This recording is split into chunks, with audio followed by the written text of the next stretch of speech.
Hey guys, Professor Bell, Comic Book University, and Bane Conquest, issue number 4. All right, the story's trucking along here. We're, what is it, 1/3 of the way done, and I'm already kind of disappointed. All right, it starts off like it could potentially be pretty good. Looks like Bane, he's got himself a new fortress that's Dionysus's new thing, and he's got Dionysus himself, and he's messing with him. You know, he puts him in a lizard tank, finally gives him back his support system, and all that good stuff. And now they decide to play chess. Well, Dionysius beat Bane on chess. And he's like, nobody beats me in chess. You cheated. He's like, you know that's not true. So he's like, listen, let's play a different game with higher stakes, okay? Let's try and take out a certain, I don't know, evil terrorist cell kind of thing, whatever, and we'll see who's going to win. So they take this one particular one out in Russia. Now, here's this one thing that really bugs me, okay? DC is not supposed to be using real names of places and things like that. So, like, this right away is going to turn off a lot of people, you know? Like, Marvel is the company that's always used real places locally, you know, like New York City as opposed to Metropolis, you know what I'm saying? And things like that. Las Vegas as opposed to Coast City. If Las Vegas, no, not Las Vegas, it'd be Los Angeles. Sorry, Los Angeles as opposed to Las Vegas. Anyway, yeah, like they're the ones, they would always do something different. You know what I'm saying? But overseas, it seems that Marvel uses more fake names so as to not tick people off, which would destroy their reputation. And now DC all of a sudden, I don't know about all of a sudden actually, I think they've always, you know what I'm saying, they'll use actual places overseas. Wow. Anyway, so yeah, going to be a lot of people turned off by this. Foreign readers, yeah, I hope you don't expect your market to grow worldwide. That's just me.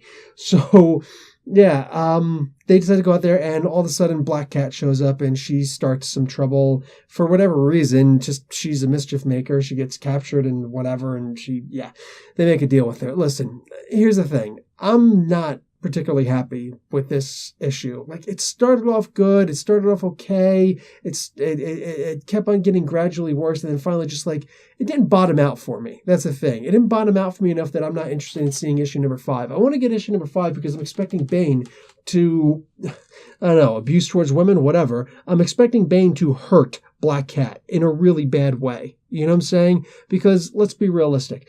It was just recently in the I Am Suicide story that she broke his back. And then in the I Am Bane story, she's the one who she gets him again. You know what I'm saying? Like, dude, Black Cat is a major, she's not even a splinter in his back. She's in his side. She's a freaking javelin. You know what I'm saying? Sticking out the side of his freaking rib cage.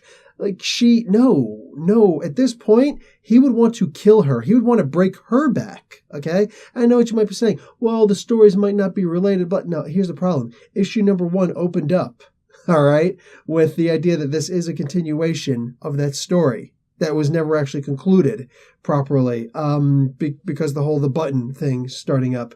DC as a whole kind of dropped the ball, and the writers here, the original writers for Bane, the creators of Bane, have dropped the ball as far as I'm concerned with this story. Look, if you guys are loving this story, you think the story is going great and whatnot, that's great. But for me, I'm taking everything into context. I like my stuff to make sense across the board, all of the comics together.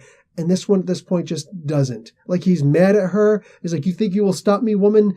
But it's not like, you know, you broke my back and left me, you know, in jeopardy. And no, that didn't happen. And that's exactly what should have happened. And anything less than that, seriously, I'm just not satisfied with it. So I'm going to complain, and I'm going to give this comic a D+. It could get better. I just gave you my 2 main points for why I'm a little upset with this comic. The writing is good. The art is okay.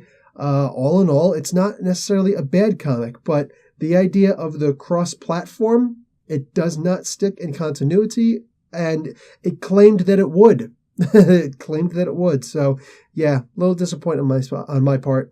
Anyway, guys, Professor Bell, Comic Book University. This comic it started off so promising. Class dismissed.